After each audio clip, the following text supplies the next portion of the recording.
Yeah. Well, I want to ask Christopher something.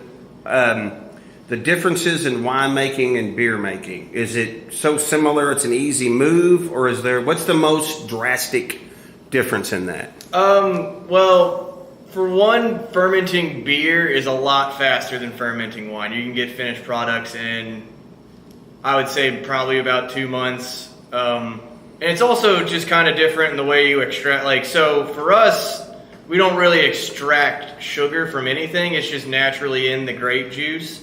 Whereas, in the grains and stuff for brewing, you have to know your temperatures to steep at, what to rest at. So there's a little bit more that goes into the actual producing of what you're going to ferment for beer than for us. Ours is a lot of monitoring like acid levels and sugar levels throughout the year till we get to the numbers that we want, and then we pick it then. Mm-hmm. Then it's crushing and pressing and all that. But are you doing the Louisville ball thing, running around stomping on grapes with your bare feet? We don't. We actually have a pretty nice press that we use. It's actually that was going to freak me out a little bit. Yeah, no, but I actually have a pretty nice press that I have programmed in for different types of wine that I want to do, because sometimes you want to press harder and sometimes you want to press softer, depending on what kind of wine you're making. But the biggest real difference is, one nice thing about making wine is, one, the alcohol percentage when it's done is higher than beer. Yeah. And also the pH is a lot lower than beer. So beers, you have to be real careful. I mean, in all fermentations, you have to be pretty careful about your sanitation, what touches the wine, making sure everything's clean, sanitized, so you don't spread infections or anything like that. But beer is a lot more susceptible to getting inoculated with bacteria or yeast that you don't want, because it's a much more hospitable environment than wine is. So we obviously still clean, sanitize all of our stuff, but it's not nearly as much as you have to be with beer. But it's the same. I mean, all fermentation's basically the same. You have a sugar source, you add a yeast that you want to be in there, you give it a good environment like temperature and stuff to ferment it at, you monitor it, and then when you're done with it, when you get what you want, you stop the fermentation and start cleaning it up. So it's a pretty easy jump, I would say, from beer to wine. Just a little bit different, especially in the finishing processes, more than anything. Well, I thought that like IPAs came from the British shipping beer all the way to India, whatever, 150 years ago, and it was safer than water. Well, and the reason that they're so hoppy and stuff is those hops actually help the shelf life of the beer.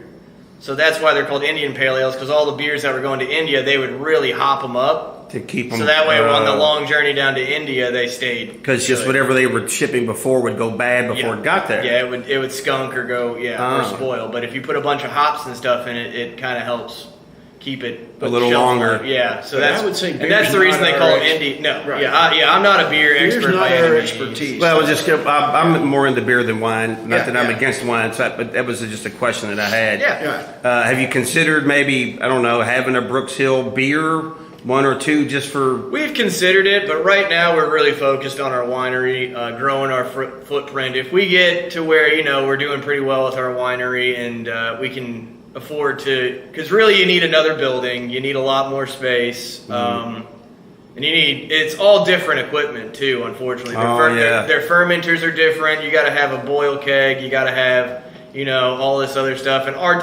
our tanks that we use are called variable capacity tanks, so I can actually slide the lid up and down to keep head space and stuff, so oxygen doesn't get to my wine while I store it.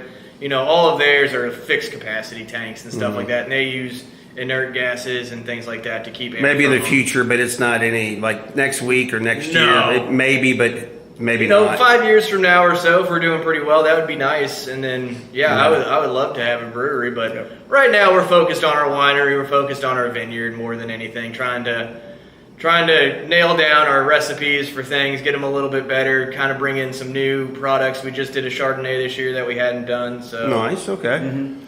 Yeah, and I think if you really about beer, we would love to do that. The problem with the beer, like he said, is first of all, it's all different equipment. And I think people sometimes think, oh, a winery makes wine in the fall. But we make wine pretty much all year long. Our equipment is not empty. We don't have empty vessels to use.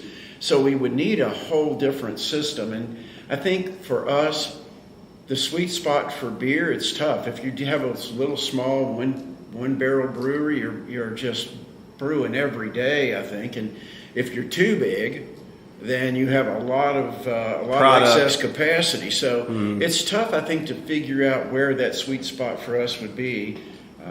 I will say, if somebody was a brewer and wanted to come up here and say, boy, I can set you up with a 3-barrel brewery and I know how to do it and I've got the funding, we'd probably find a way to put them in. Right. You know, it just, but I'd love to partner maybe with somebody in that regard, but it's something that Have to be the perfect situation. yeah, we're busy enough and we are space constrained. And I think if you want to walk outside later and look, we're space constrained in a way that it would be hard for us to grow without another building here right now. And we're looking, we'd love to do that.